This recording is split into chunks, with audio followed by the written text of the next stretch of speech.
sa mga e-wallet, sir, iko-contempt ka namin. Yes, Your Honor. And we'll also take, we will sanction also the concerned BSP Mr. supervisor. Chairman, if I may, Mr. Chairman, if I may, just very short, Mr. Chairman. Right. Thank you, Mr. Chairman. I would respectfully object, Mr. Chairman, to that statements made by Central Bank in saying that they need time 48 hours to take it down, while we heard from ASEC Paraiso a while ago that they can do it right away. I just don't get it, Mr. Chairman. Forgive me, Your Honors, my dear colleagues. It is not acceptable yung answer bakit kailangan ng 48 hours.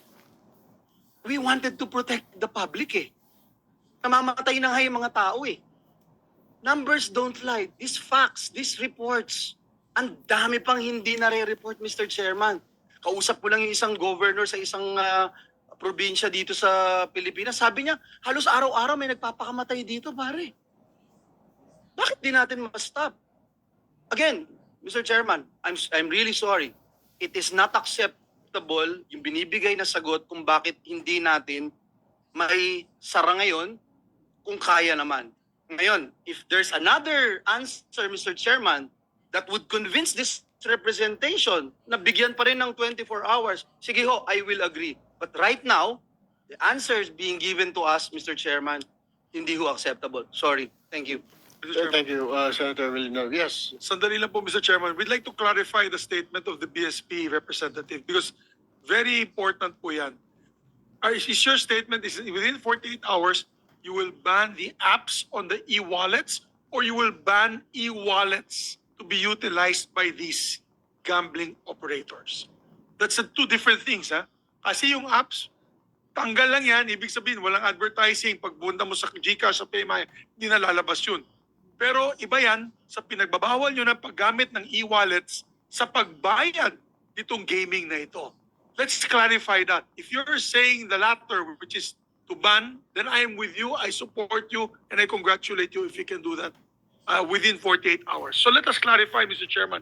Ano ba talaga? Yung pagtanggal lang ng advertising apps sa e-wallets or pagtanggal talaga ng e-wallets sa paggamit sa pagpusta dito mga games na ito? Mr. Chair, Go ahead. dito kay BSP kay Governor. What's your name, sir?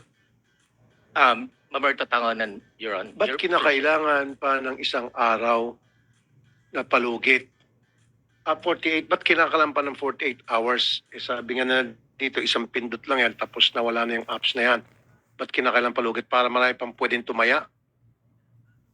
Para meron pang mga kukuha ng porsyento sa mga taya na yun? Mr. Chair, Sir, I'm may asking I him. interject? Sir, excuse me. I want him to answer my question. Let Senator Rafi finish first. I want him to answer my question, Senator. Pakisagot lang po yung tanong ko. Ba't kinakailangan ng 48 hours na pwede naman gawin agad-agad? Tulad nga sinabi ni Senator Villanueva and Senator Mix, nagtataka lang kami. At si Erwin nga nagsabi, pag hindi mo makagawa yan in 48 hours, iko-contempt ka. Pakipaliwanag, okay, mabilis lang. Anong proseso ba dapat ang ginagawa para ito ay tuloy na matanggal?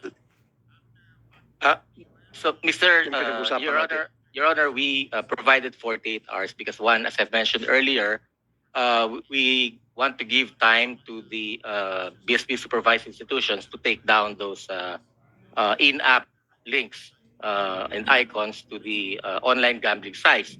The other reason, Your Honor, is so that we will also provide time for the customers, for the consumers, to withdraw their funds from the online gaming account once they learn that we are already removing the links from the BSI mobile payment applications and websites, Mr. Chair. So within that time, for consumers who may want to take their money out from their online gambling accounts, they may do so, Mr. Chairman. Fine, Mr. Chairman, just to clarify. So what the gentleman from the BSP is saying is bawal na gamitin ang e-wallets for online gambling. We need a categorical statement from you. Bawal or tinatanggal mo lang yung app o bawal na? We're removing the in-app links po from the Not the use. websites. Not the use. Because what happens now if they want to go into a scatter or whatever game and it says there how to pay using PayMaya, GCash, nandun pa yun. So are you telling us you're just taking out the app but you're not taking out the use, being able to use that app, wallet to pay the account? Yan ang importante, sir, Mr. Chairman. Mahalaga yun, malaman ng taong bayan. So what is your answer before? I will just ask my colleagues. This is very important. Are we going to ban now the e-wallets from being utilized for online gambling payments? Mr. Chair, before he answers, because I'd like to put this in the proper perspective, this representation was the one who this morning made the suggestion, considering that the PAGCOR and the ICT has yet to do some struggling on how to regulate the online games operators. Ang sabi ko nga, maybe BSP should issue a suspension order to all wallet platforms like PayMaya, GCash, etc., to suspend their links to all online gambling operations. Yun po yun eh. Hindi ko alam na bakit sila po yung parang nagigisa ngayon samantalang they're only I think they have only a very limited participation. Sir, are you a game developer? Are you an enabler? Are you a promoter? Di ba ang pinag-uusapan natin dito, Mr. Chair, mga online game gambling operators? Senator Marcoleta, let's just clarify this. Kasi sila yung nagbigay ng pahintulot o lisensya sa mga e-wallets. Pero kasama po ba sa paglilisensya ninyo na pumasok sila sa sugalan, BSP Governor, sir? Did you allow them? I mean, meron po ba kayong go signal to include online gambling sa e-wallets? Did you do that?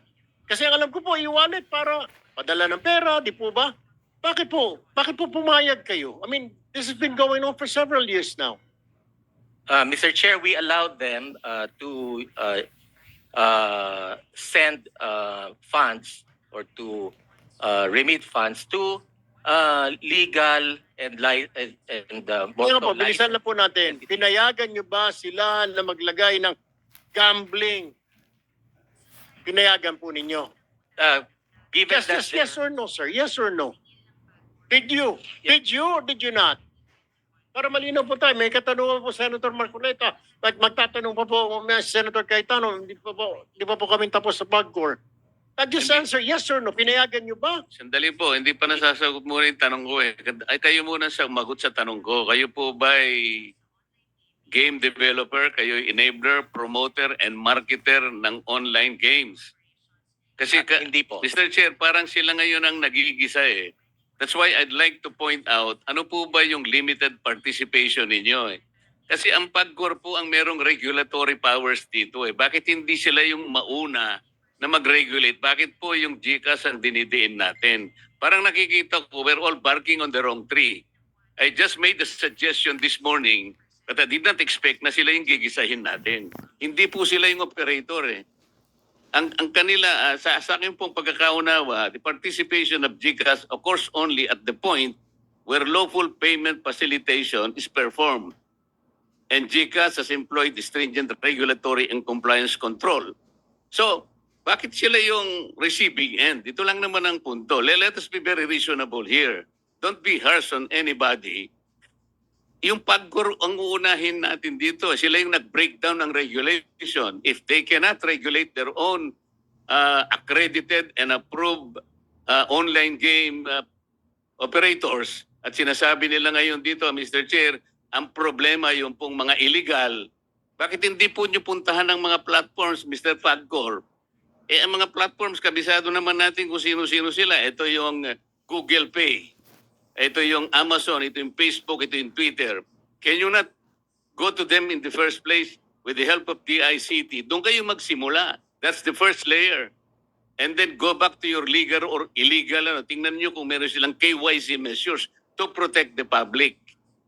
Why are we frying the e-wallet? Wala po akong nakikitang participation nila sa e-gambling or whatever. Yes, but they are the conduit to But online for gambling. the Without record, them, walang for the online. record, Hindi I was the one who pwede- suggested. Hindi po pwedeng magtaya yung mga bata kung wala yung... Kaya nga po, ang sinasabi ko, i-suspend nila. Tapos na yun. Pag sinuspend nila lahat, yung link, so wala na pong magbabayad. At the very least, merong provisional tayong nagawa ngayon. May provisional measure that we have done. But let us not naman fry people. Let me answer. Mr. Chair. Bakit nag-isa? Yeah. Senator Let me, Cayetano, with then your Senator permission, dahil ako Ontiveros. ako po yung medyo uminitulo. First and foremost, tama po, Senator Marcoleta, ikaw nag-suggest. Ang kasalanan ko, I take all of your suggestions seriously. Na-offend lang po ako na sinagot kasi na wala na yan, wala nang links. Samantalang nung inon ko yung phone ng aking staff, meron pa rin link. And because nga, I found it lack of political will na July 5, kinonsulta pa rather than then. Secondly, sir, the thing is, I have received information, complaints from very, very reliable, in fact, players to, that yung ibang e-wallet, hindi ko sasabihin ko sino, later on, kasi imbitahin naman ni Chairman Tulfo, sinabi niya kanina, that pati sa illegal, ginagamit yung e-wallets at kulang ang ginagawa nila. Ang PAGCOR does not regulate the e-wallets. It is central bank. Having said that, it is a bigger problem. So anyway, we'll leave it there and we will go now to PAGCOR. So with that, pasensya ka na, Senator Marcoleta, we're not passing the blame to central bank, but we're sharing the blame with I share the blame with all of you. Dapat talaga nung pinasa yung PAGCOR law, tinanggal kasi dito sa Senate yung yung internet. Nakaban yun talaga nung 2007 law. Diba? Kaya hindi ko masisi si Chairman Al kasi wala sa batas ngayon na bawal ang internet. Nilalagay namin ni Joel Villanueva yun sa pero tinanggal dito sa Senate. Anyway, Mr. Chairman, if I may just very quickly, and I share the sentiments of my dear colleague Senator Alan Cayetano. In fact, every time we talk about PAGCOR's charter, Section 10 of PD 1869, yung PAGCOR charter as amended gives PAGCOR authority to operate and license gambling casinos, gambling clubs, and other similar recreation or amusement places, gaming pools. Wala dito yung online di ba? Hindi natin yan. But No, I will go to that. tayo later. sa House, nilagay natin yon. I remember Sa that. BICAM, natanggal dito sa Yes. Senate. But at that Yes. time, hindi pa naman natin alam yung Yes. apps, hindi pa Yes. natin alam yung Paymaya, Yes. GCash. I remember that, Senator Cayetano. And just to put on record, Mr. Chairman, just like Senator Marcoleta, I share the same thing. I have nothing against e-wallets, etc. It's just that ginagamit sila but it appears that na hindi nagagawa ng regulating body yung dapat niyang gawin.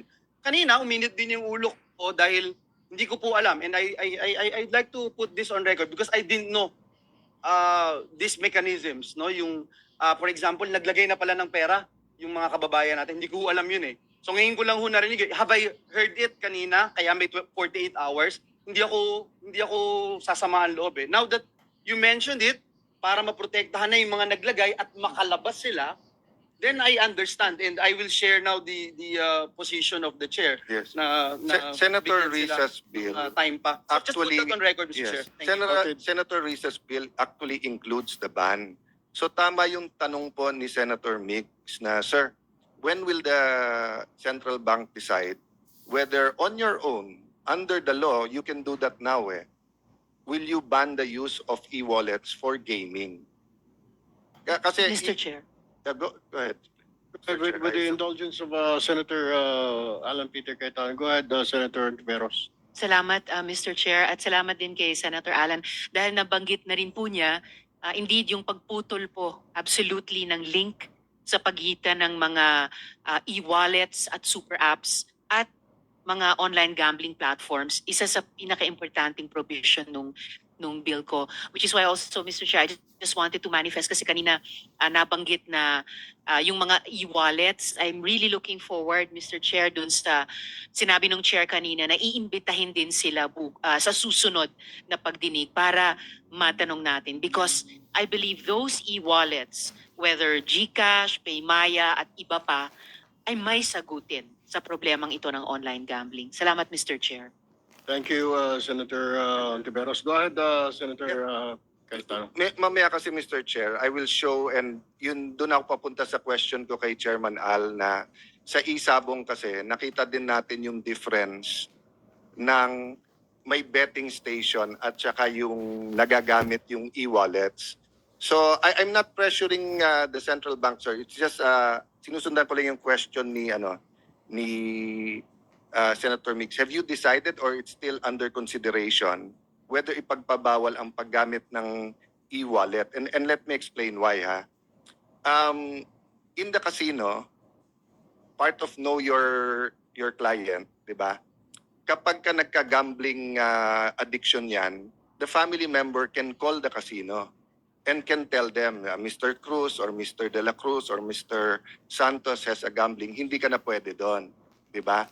And may limit din yung dala mong pera and may limit din yung ATM na pwede mong gastusin. But if you can use your credit cards and your e-wallets for online gaming, and then if it's hitting yung masa, so yung katulad ng kwento ni Becoming Filipino si Kulas, 'di ba? He was in a jeep, every stop naglo-load ng 50 pesos, 'di ba? So, yes sir, hindi kayo ang operator, pero if it's just like banks. Why do we have the anti-money laundering law? Hindi naman yung bangko ang naglo-launder eh. Pero nagiging conduit ng laundering. Kaya kapag ka may bangko na nag-launder ng ngayon, ipipinalize nyo. So kung nagiging conduit ngayon yung e-wallets, sa laki ng kita nila, they don't need this. This is just additional transaction to them. Sir, baka yun ang so just answer that question, but in the next hearing, can you give us data sa kita ng e-wallets? How much ang kita nila yung day-to-day transactions, whether kuryente, tubig, grocery, in general, at magkano yung sa online, sa gaming, di ba? So is the central bank considering that or hindi na? Tapos na yung regulations niya? Your Honor, the suspension of the in-house links from the mobile apps is an immediate measure while we are finalizing the Okay, so you're discussing it. regulations on regulating Okay. the So you're use of discussing payment that part services. kasi mas mabigat nga yung part na yon, whether they can use it or not. Yes. And I assume you'll be monitoring this hearing and the inputs para makita nga yun. No? Yes. And you will include credit cards. Can you include credit cards? Yes, Mr. Yes, Yeah, Your Honor, kasi- that credit cards are included among those that we will prohibit to use to Yes, kasi pag pay tinanggal for. mo sa Paymaya, GCash, tapos magkaroon naman ng site ang Visa, Mastercard, American Express, di ganun din lang, di ba? Yeah. So, Chairman Al, dahil maraming magtatanong, no, yung una kong punto kasi doon sa physical casinos nga, may opt-out ang mga city eh. So whether Tagaytay yan or Batanes or ano, di ba? Pero dito sa online, yun ang problema namin. Na one, wala naman distance from the church and the school. So theoretically, yung guardian ng school can be in the CR pag walang nakatingin at naglalaro. Ang church, pwedeng nagpe-praise the Lord kami, yung pala yung katabi namin, tumama na pala sa bingo or sa scuttle or whatever, no? So, are you studying this regulation? So if a city wants to opt out of online, can we ask the ICT to take out the online from our city? I'm just asking, have you considered it? If not, I know that you will have to discuss it. We are considering, Your Honor, the possibility of placing bets in betting stations only. Pinag-aaralan po namin pang kasalukuyan yon na kung halimbawa po imbis na dito ka tumaya sa iyong telepono, kayo'y kailangan pumunta na lang sa isang, para pong sa Sir- karera yung off-fronton. Yeah. So isa po sa tinitingnan namin yon. Ang tinitingnan po lang namin na konsiderasyon talaga yung ano yung mawawala sa merkado. Doon po sa binanggit nyo, gusto ko rin pong idagdag na rin, Senator Cayetano, Your Honor, na ang PAGCOR po hindi pinapayagan na gumamit ng credit card ang sino man sa pagtataya. Yun po, maski sa online, bawal po yun. Hindi po natin, kasama po sa regulasyon yun, hindi po tayo pumapayag na ang credit card ay magamit nila na pambayad sa kanilang pagsusugal online. Thank you for that, Chairman. And with my colleagues here, I still going for the ban. But just in case ang decision, no?